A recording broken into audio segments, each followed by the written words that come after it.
pria Indonesia sederhana yang bekerja serabutan di kota besar, di luar negeri tiba-tiba didekati seorang janda kaya misterius. Sang janda menawarkan kontrak, dibayar 100 juta rupiah per bulan hanya untuk berpura-pura menjadi figur ayah bagi anaknya, di Rama. Namun aturan kontraknya aneh.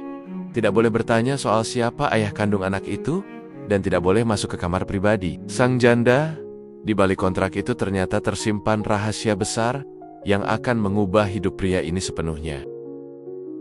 Namaku Ari, umurku baru 33 tahun, dan aku cuma seorang pria sederhana, asal Jawa Tengah yang merantau ke negeri orang.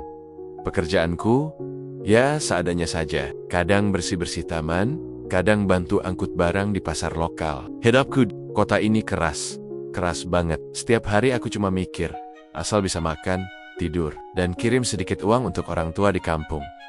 Hari itu aku duduk di bangku taman yang dingin. Angin sore menusuk tulang. Apalagi aku cuma pakai jaket tipis, bekas yang aku beli di toko barang murah. Di genggamanku hanya ada sekotak roti dan sebotol air mineral yang aku hemat-hemat dari sisa upah kemarin. Sambil makan pelan-pelan, mataku tertuju pada seorang wanita asing yang sedang duduk sendirian di bangku taman seberang. Usianya mungkin sekitar 40-an. Cantik, elegan, berkelas banget. Kulit putih bersih, rambut pirangnya tertata rapi. Dia tampak sedang menatap kosong ke arahku. Tatapan yang bikin aku jadi salah tingkah. Aku buru-buru menunduk. Siapa aku? Cuma orang miskin yang kotor-kotor begini. Tapi anehnya, beberapa menit kemudian, dia berdiri dan jalan ke arahku. Jantungku berdetak makin cepat. Aku sempat mikir, wah, jangan-jangan aku dianggap gelandangan yang mengganggu pengunjung. Taman nih, tapi dia malah berdiri tepat di depanku. Senyumnya tipis, misterius, kayak ada sesuatu yang dia pendam. "Excuse me," katanya, pelan tapi penuh percaya diri.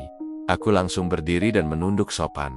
"Awe, sorry ma'am, if I sit here, I can move." Tapi dia menggeleng dan duduk di sebelahku, persis banget di sebelahku.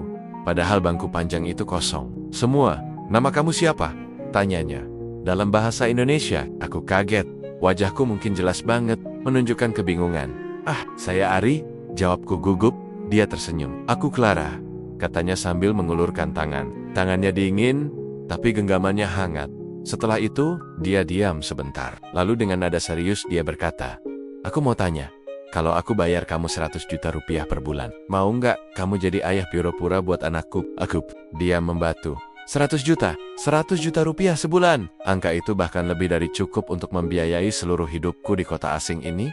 Bahkan bisa kirim lebih banyak uang ke rumah. Tapi, apa maksudnya jadi ayah pura-pura? Aku ngerti.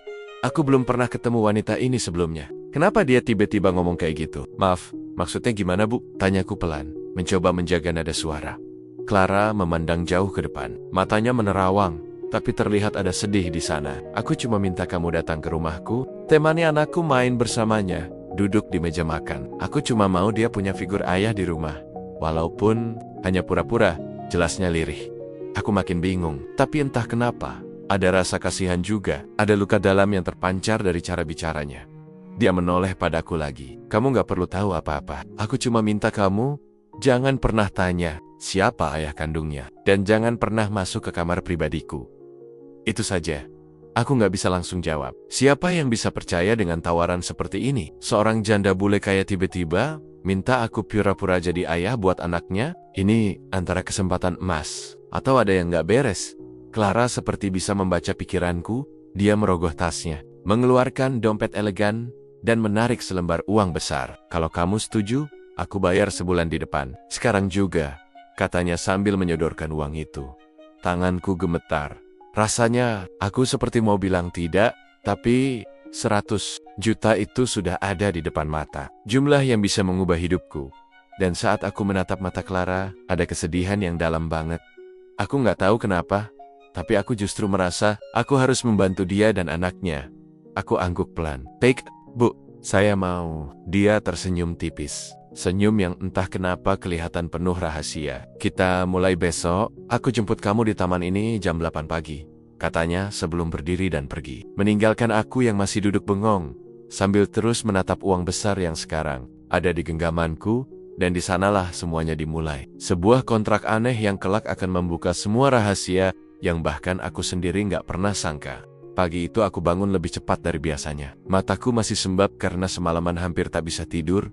Kepikiran terus tentang tawaran aneh dari Clara kemarin. Bayangkan saja, siapa yang nyangka aku, cuma orang kampung biasa, bakal deminta, jadi ayah pura-pura dengan bayaran 100 juta rupiah per bulan. Dan sudah dibayar sebulan di muka. Jam 8 tepat. Aku sudah duduk lagi di bangku taman tempat kemarin kami bertemu. Jaket lusuhku, aku bersihkan sebaik mungkin. Rambutku aku rapikan seadanya, walau tetap saja terlihat kusut. Dan benar saja, sebuah mobil mewah hitam berhenti persis di depanku. Seorang sopir berbadan tegap turun, membukakan pintu belakang. Dari dalam, keluar Clara. Penampilannya elegan sekali pagi itu. Setelan hitam sederhana, kacamata hitam, tas tangan kecil, tapi tetap saja ada sorot mata sedih yang samar. Dia tak bicara banyak, hanya berkata pelan, "Masuklah Hari." Aku masuk ke mobil. Aroma parfum mahal langsung menyergap, membuatku sedikit minder. Aku duduk kikuk, tak tahu harus berkata apa. Sepanjang perjalanan, Clara hanya diam. Suasana di dalam mobil sunyi. Yang terdengar hanya suara mesin dan sesekali napas panjang Clara. Hingga akhirnya kami tiba di rumahnya. Dan saat aku turun dari mobil, aku seperti orang kampung yang baru pertama kali melihat istana. Rumahnya besar sekali, megah, halaman luas, gerbang besi tinggi, taman terawat rapi, segalanya seperti yang hanya kulihat di film. Clara berjalan duluan, menuntunku masuk ke ruang tamu. Lalu dia memintaku duduk. Tak lama kemudian, dia mengeluarkan selembar kertas kontrak dari map kecil berwarna hitam. "Bacalah dulu sebelum kamu tanda tangan," katanya datar. Tanganku gemetar saat menerima kertas itu. Aku memang bisa membaca bahasa asing sekadarnya, tapi Clara sudah menyiapkan kontrak dalam bahasa Indonesia. Review, seperti sudah dia siapkan sejak lama. Aku membaca perlahan. Aku hanya bertugas datang ke rumah setiap hari, jam makan siang sampai malam. Tugasku bermain dengan Milo dan hadir di meja makan sebagai figur ayah. Aku tidak boleh bertanya apapun soal ayah kandung Milo. Aku tidak boleh masuk ke kamar pribadi Clara, kecuali diundang. Semua pembayaran dilakukan tunai, di muka setiap awal bulan. Bila aku berhenti tiba-tiba, aku wajib merahasiakan semua yang aku lihat di rumah ini. Aku membaca ulang berkali-kali, memastikan tak ada jebakan. "Kenapa semua ini, Bu?" Akhirnya aku tak tahan untuk bertanya pelan. Clara menatapku. "Aku sudah bilang kemarin, jangan banyak bertanya. Kamu hanya perlu ada di sini untuk Milo." Ada nada getir di kalimat itu. Aku pun akhirnya menurut. Aku tanda tangan kontrak itu dengan tangan yang sedikit bergetar. Di dalam hatiku ada dua suara bertengkar. Satu bilang, aku bodoh mau terima kerja aneh ini. Satu lagi bilang ini jalan hidup yang harus aku jalani. Setelah kontrak selesai, Clara berkata, "Tunggu di ruang tamu. Sebentar lagi Milo pulang sekolah. Aku ingin kamu langsung menemuinya." Seperti seorang ayah. Dan sebelum aku sempat menjawab, Clara sudah berjalan pergi, meninggalkan aku sendiri di ruang tamu mewah itu, dengan berbagai pertanyaan yang menumpuk di kepala. Aku duduk memandangi foto-foto keluarga yang berjajar rapi di dinding. Ada foto Clara muda, ada foto Milo kecil, tapi tak satu pun ada foto pria lain di sana. Semua hanya Clara dan Milo. Siapa ayah Milo sebenarnya? Kenapa aku yang justru diminta jadi pengganti? Kenapa wanita sekelas Clara mencari orang seperti aku? Cuma pria sederhana, tanpa masa depan jelas, dan lebih misterius lagi, kenapa aku merasa seperti ada ikatan yang aneh di rumah ini? Bahkan, sebelum aku bertemu Milo, tiba-tiba suara deru mobil terdengar dari luar. Aku berdiri gugup, bersiap bertemu anak yang kelak akan memanggilku papa. Meski sebenarnya aku belum tahu apa yang sedang aku masuki, dan rahasia apa yang menunggu. Aku berdiri kikuk di ruang tamu ketika pintu depan terbuka. Seorang anak kecil melangkah masuk, diantar oleh sopir yang juga membukakan pintu mobil tadi. Bocah laki-laki, usianya sekitar 6 tahun, kulit putih pucat, rambut pirang halus, dengan mata biru yang indah, mata yang sama seperti Clara. Dia mengenakan seragam sekolah, lengkap dengan tas punggung kecil, yang warnanya sudah agak pudar. Bocah itu berhenti sebentar, begitu melihatku berdiri di sana. Matanya menatapku lama, penuh rasa penasaran, tapi juga sedikit dingin. Seperti anak kecil yang sudah terlalu sering belajar menyembunyikan perasaannya. "Ari," Clara muncul dari arah dapur sambil memanggilku. "Ini Milo, mulai hari ini, kamu ayahnya." Kalimat itu membuatku tercekat seketika. Tapi Milo hanya diam. Tak ada senyum, tak ada sapaan. Dia meletakkan tasnya di kursi dan langsung duduk di sofa sambil memeluk bantal. Matanya hanya memandangi lantai, seolah-olah aku ini transparan. Aku perlahan duduk di dekatnya, berusaha mencari cara membuka percakapan.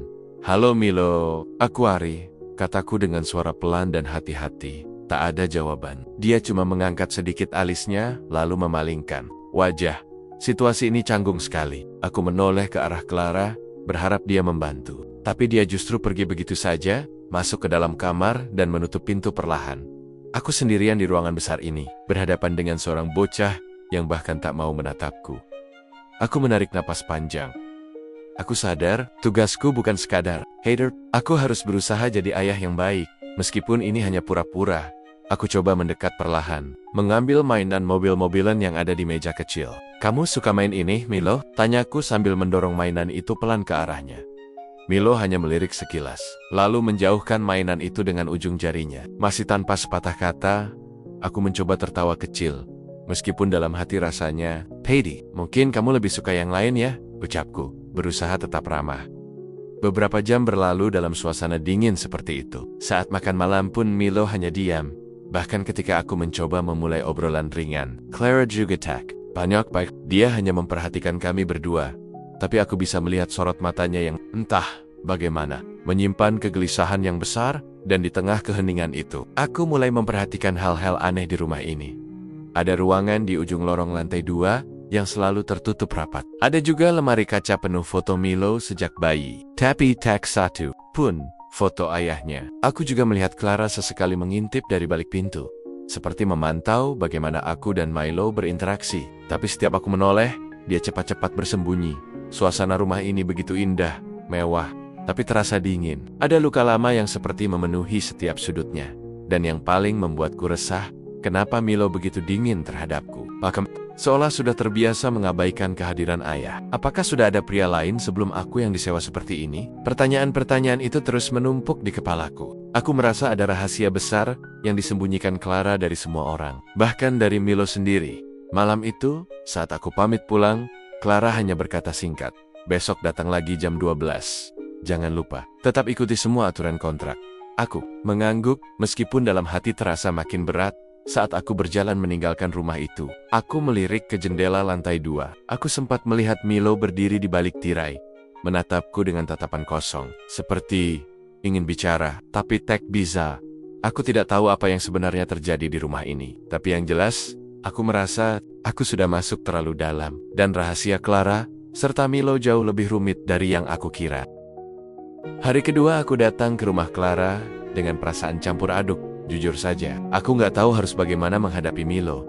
Bocah itu benar-benar menutup diri kemarin, seperti ada tembok tebal yang memisahkan kami. Tapi aku sadar, kalau aku cuma diam saja, kontrak ini bakal jadi sekadar basa-basi aneh.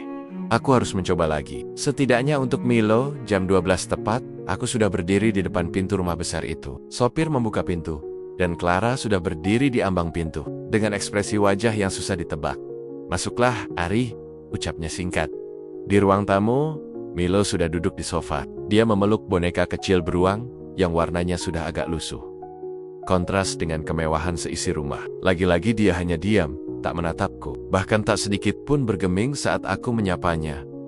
Aku berjongkok di hadapannya. Perlahan keluarkan sebuah yoyo plastik murah dari kantong jaketku, mainan kecil yang aku beli pagi tadi, berharap bisa sedikit mencairkan suasana.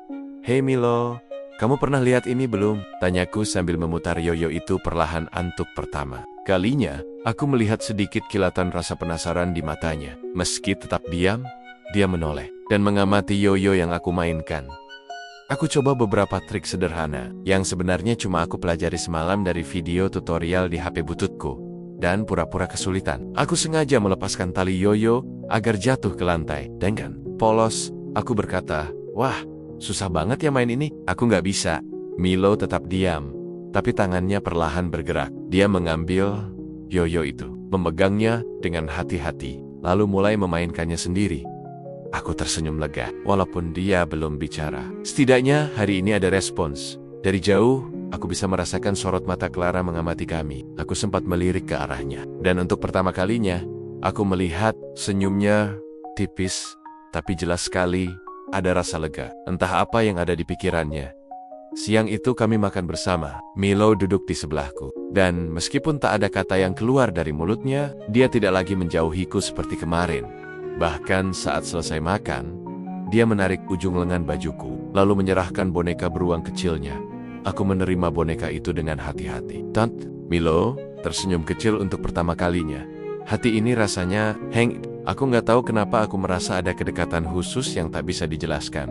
Padahal baru 2 hari, padahal semua ini hanya kontrak pura-pura. Tapi ada sesuatu di dalam diriku yang mulai berubah. Saat aku pulang sore itu, Clara mengantarku sampai pintu. Ari, katanya tiba-tiba memanggilku sebelum aku benar-benar melangkah keluar. Aku menoleh, sedikit kaget. Terima kasih, kamu membuat Milo tersenyum hari ini. Pertama kalinya setelah sekian lama, ucapnya pelan, suaranya sedikit bergetar. Aku ingin sekali bertanya, kenapa Milo selama ini tidak pernah tersenyum? Tapi aku ingat syarat dalam kontrak, jangan banyak bertanya. Aku hanya tersenyum dan mengangguk pelan. Besok saya datang lagi, Bu. Clara hanya mengangguk. Tapi ada air mata kecil yang jatuh di pipinya. Cepat-cepat dia hapus sebelum aku melihat lebih jelas. Dan saat aku berjalan pergi, aku semakin yakin ada luka besar yang tersimpan di rumah ini. Luka yang aku belum tahu persis bentuknya, tapi aku sudah ada di tengah-tengahnya. Aku harus bertahan untuk Milo, untuk Clara, dan mungkin untuk diriku sendiri. Hari-hari berikutnya, aku datang ke rumah itu seperti biasa. Rutinitas kami terlihat sederhana, tapi ada yang mulai terasa aneh. Clara tetap menjaga jarak. Milo mulai sering tersenyum kepadaku. Tapi setiap aku mencoba menggali lebih dalam tentang siapa ayah kandung Milo, suasana rumah ini langsung terasa dingin lagi. Pagi ini aku datang lebih awal. Clara tampak tidak seperti biasanya. Wajahnya pucat, matanya bengkak, seperti habis menangis semalaman. Tapi tetap, dia berusaha bersikap biasa saja. Ari, aku titip Milo sebentar. Aku harus keluar, katanya singkat. Aku mengangguk. Milo langsung mendekat dan menarik tanganku. Dia menggiringku ke ruang main di lantai 2, yang selama ini jarang kami datangi. Di ruang main itu ada banyak mainan, tapi ada satu hal yang membuatku terdiam. Sebuah foto lama tergantung di dinding, setengah tersembunyi di balik rak buku. Aku mendekat. Foto itu sudah agak buram, tapi aku bisa melihat wajah seorang pria muda di sana, berdiri di pantai, dengan Clara berdiri di sampingnya, tersenyum bahagia, dan yang membuat aku merinding. Pria muda dalam foto itu mirip sekali dengan aku sendiri, sangat mirip. Aku mengambil kursi dan memperhatikan lebih dekat. Dadaku berdetak kencang. Bibir Clara muda di foto itu tersenyum cerah, seperti cinta pertamanya. Dan pria di sebelahnya benar-benar punya kemiripan yang tak wajar denganku. Milo memperhatikanku dari kejauhan. Dia membawa boneka beruang lusuhnya, lalu duduk diam. Aku menoleh ke arahnya. Milo, siapa yang ada di foto ini? Tanyaku hati-hati. Milo hanya memeluk bonekanya erat. Tapi untuk pertama kalinya dia membuka suara lirih, tapi jelas terdengar. Itu Papa. Suasana ruang itu tiba-tiba jadi hening sekali. Aku tercekat. Papa siapa, Milo? Tanyaku lagi, setengah berharap ada jawaban yang bisa menjelaskan semua. Milo hanya memeluk lututnya. Papa. Pergi. Lama, Mama selalu menangis kalau lihat foto itu. Aku tak tahu harus berkata apa. Ada perasaan aneh yang berputar di dalam dada ini. Kenapa aku mirip sekali dengan pria di foto itu? Apakah ini kebetulan? Atau ada sesuatu yang jauh lebih rumit yang Clara sembunyikan dariku? Saat aku duduk terdiam di lantai, aku mendengar suara pintu kamar Clara yang biasanya selalu tertutup. Rapat, terbuka sedikit, perlahan aku berjalan mendekat. Tapi sebelum aku sempat menyentuh gagang pintunya, telepon rumah berdering keras, memecah keheningan yang mencekam. Aku langsung mundur gugup dan membiarkan telepon itu terus berdering, sampai akhirnya berhenti sendiri. Beberapa menit kemudian Clara pulang dengan wajah semakin murung. Dia menatapku lama, lalu berkata pelan, "Besok aku ingin bicara. Aku akan cerita semuanya." Nada suaranya berat sekali. Matanya berkaca-kaca. Ada sesuatu yang besar, yang selama ini dia pendam, dan aku tahu besok adalah hari di mana rahasia yang aku kari-kari selama ini akan terungkap. Tapi malam itu, aku tidak bisa tidur. Aku rebahkan diri di kasur butut di kamar kontrakanku. Pikiran ini penuh pertanyaan yang tak berujung. Siapa sebenarnya pria dalam foto itu? Kenapa wajahnya bisa sangat mirip denganku? Apa hubungan Clara dengan masa laluku? Yang Baukenak sendiri tidak ingat pernah bertemu dengannya? Dan siapa sebenarnya Milo? Aku merasa selama ini aku cuma berpura-pura jadi ayah palsu demi uang. Tapi mungkin aku tak sadar. Aku adalah bagian dari kisah yang sudah terjadi jauh sebelum. Crusader. Pagi itu aku datang ke rumah Clara lebih awal dari biasanya. Perasaan di dadaku tak karuan. Ada campuran penasaran, takut, juga sedikit harap. Mungkin aku berharap semua ini hanya kebetulan. Tapi wajah pria di foto itu terlalu mirip denganku untuk disebut kebetulan belaka. Clara sudah menungguku di ruang tamu. Kali ini penampilannya berbeda. Wajahnya terlihat letih, rambutnya tak serapi biasanya, dan matanya sembab. Dia meminta aku duduk. Tidak ada Milo pagi ini. Rumah terasa sangat sunyi. Ari, Clara memulai. Suaranya lirih. Aku sebenarnya sudah lama memperhatikanmu. Bahkan sebelum aku mengajakmu bicara di taman itu. Aku diam saja, menunggu kata-katanya. Clara menarik napas panjang. 10 tahun lalu, aku pernah tinggal di Bali. Aku jatuh cinta dengan seorang pria lokal. Namanya Ari juga. Darahku berdesir hebat. Aku mencoba mengingat Bali 10 tahun lalu. Rasanya samar. Tapi dari ingatanku yang seperti ditarik paksa keluar. Clara melanjutkan. Kami bersama hanya sebentar. Lalu, aku hamil. Tapi saat aku ingin mencari dia lagi, hilang. Aku tak pernah bisa menemukannya lagi. Semua jejaknya seolah lenyap. Aku menatap Clara dengan mata melebar. Kau, maksudmu aku orang yang sama? Tanyaku pelan. Clara mengangguk. Matanya berkaca-kaca. Ari, kamu adalah pria itu. Kamu ayah kandung Milo? Kalimat itu seperti petir yang menyambar di kepala. Aku tercekat, tak bisa langsung bicara. Aku dulu datang ke Bali sebagai turis. Kita bertemu, kita dekat. Tapi saat aku kembali ke negaraku untuk urusan keluarga, aku tak bisa menghubungimu lagi. Kamu seperti menghilang begitu saja. Aku bahkan datang lagi ke Bali, tapi semua orang bilang tidak ada yang mengenalmu. Aku teringat sepintas kejadian 10 tahun lalu. Saat itu aku memang bekerja serabutan di Bali. Hidupku susah, aku sering berpindah-pindah tempat tinggal. Mungkin memang benar dia tak bisa menemukan aku. Clara menyeka air matanya. Aku memutuskan membesarkan Milo sendiri. Aku mencoba membuat dia bahagia, tapi belakangan dia selalu bertanya, di mana papanya? Dan aku tidak tahu harus menjawab apa. Suaranya bergetar, sampai akhirnya aku melihatmu di taman itu. Aku tak percaya saat pertama kali mengenalimu. Wajahmu, semua masih sama, seperti dulu. Hanya sedikit lebih tua. Aku langsung tahu, kamu Ari yang selama ini aku cari, ayah Milo. Aku hanya bisa terdiam. Dunia rasanya berputar cepat. Aku bukan hanya ayah palsu di sini. Aku memang benar-benar ayah kandung Milo. Clara menangis. Aku terlalu takut memberitahumu secara langsung. Aku takut kamu menolak. Aku takut kamu sudah punya keluarga lain. Jadi aku memilih cara ini. Agar Milo bisa merasakan kasih sayang seorang ayah walau hanya sebentar. Aku tak tahu harus berkata apa. Hatiku campur aduk. Di satu sisi aku marah karena Clara tak jujur sejak awal. Tapi di sisi lain, aku merasa bersalah. Enak yang ini aku ajak bermain, ajak makan, ajak bercerita. Ternyata darah dagingku sendiri. Tiba-tiba, aku mendengar langkah kecil dari tangga. Milo berdiri di sana, memeluk boneka beruang lusuhnya, menatapku dengan mata sendu. Mama, katanya, lirih. Papa sedih ya?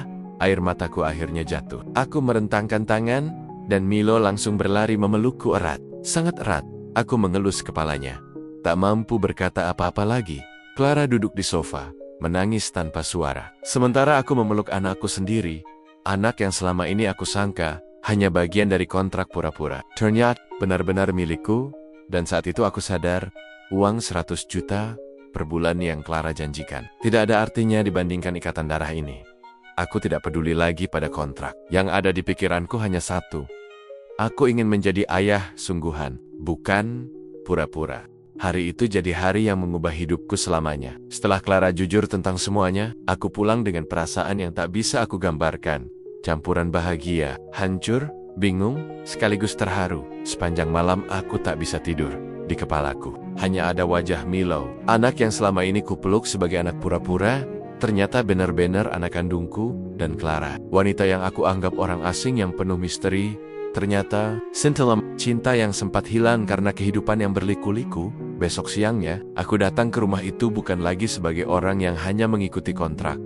Aku datang sebagai ayah Milo, dan sebagai orang yang harus bertanggung jawab atas masa lalu yang dulu tidak aku sadari.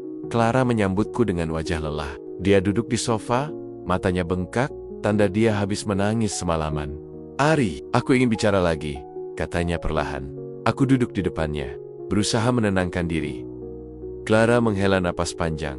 Aku tahu kamu pasti marah. Atau aku berbohong sejak awal. Aku membayarmu untuk berpura-pura jadi ayah. Padahal, kamu memang ayah kandung Milo. Aku diam beberapa detik. Aku ingin marah, tapi semua amarah itu seperti hilang saat aku membayangkan Milo yang tidur malam tadi sambil memeluk boneka lusuhnya. Kenapa kamu nggak langsung bilang dari awal? Tanyaku akhirnya. Clara menatapku. Matanya berkaca-kaca. Ari? Aku nggak tahu. Apa kamu masih mau terima aku? Aku nggak tahu. Apa kamu sudah menikah? Apa kamu punya hidup lain? Aku hanya ingin Milo merasa punya ayah, walau hanya sebentar. Bahkan kalau aku harus membayarmu untuk itu. Nada suaranya membuat dadaku sesak. Dia melanjutkan, pelan tapi penuh emosi. Kamu tahu? Aku datang ke taman itu bukan kebetulan. Aku sudah memperhatikan kamu sejak beberapa minggu sebelumnya. Aku cuma butuh waktu dan keberanian. Aku menarik napas dalam. Aku bukan lagi orang yang hanya menerima kontrak dengan bayaran besar. Sekarang semuanya sudah berbeda. Milo adalah darah dagingku sendiri. Aku tak bisa lagi menganggap ini sekadar pekerjaan. Clara berkata lagi dengan suara bergetar. Kalau kamu mau pergi setelah ini, aku tidak akan menahanmu. Aku cuma mohon satu hal. Tolong, tetaplah menjadi ayah buat Milo. Walaupun aku harus tetap membayarmu. Tolong jangan hilang dari hidupnya. Aku menunduk. Hatiku benar-benar remuk saat mendengar kata-kata itu. Aku bangkit berdiri perlahan. Melangkah menuju tangga tempat Milo sedang duduk di anak tangga paling atas. Memeluk bonekanya. Anak itu menatapku penuh harap. Matanya berkata banyak hal yang belum bisa dia ungkapkan dengan kata-kata. Aku jongkok di hadapannya, lalu membuka tangan. Tanpa ragu Milo berlari memelukku. Erat sekali. Saat itu aku akhirnya tahu keputusan apa yang harus aku ambil. Aku membawa Milo turun ke ruang tamu. Berdiri di hadapan Clara.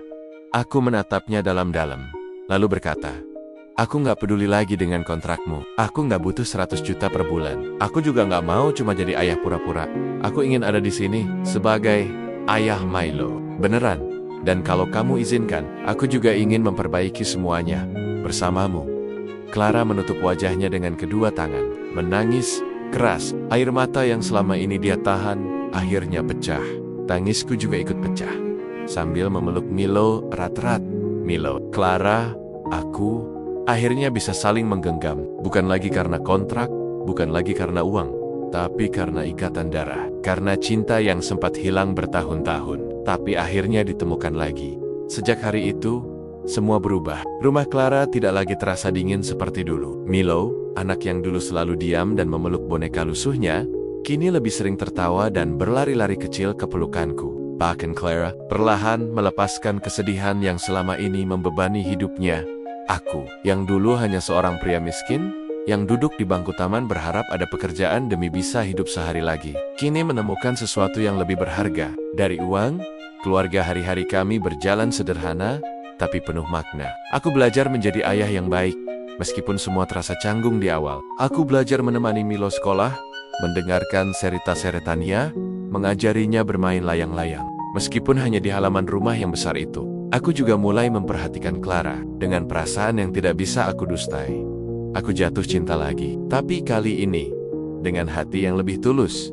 Dan di suatu sore, setelah kami bertiga duduk di halaman belakang sambil makan es krim, Clara duduk di sebelahku, menatapku dengan wajah yang jauh lebih tenang daripada hari-hari sebelumnya. Ari, katanya perlahan. Aku menoleh. Milo saat itu sedang sibuk mengejar kupu-kupu, tertawa riang.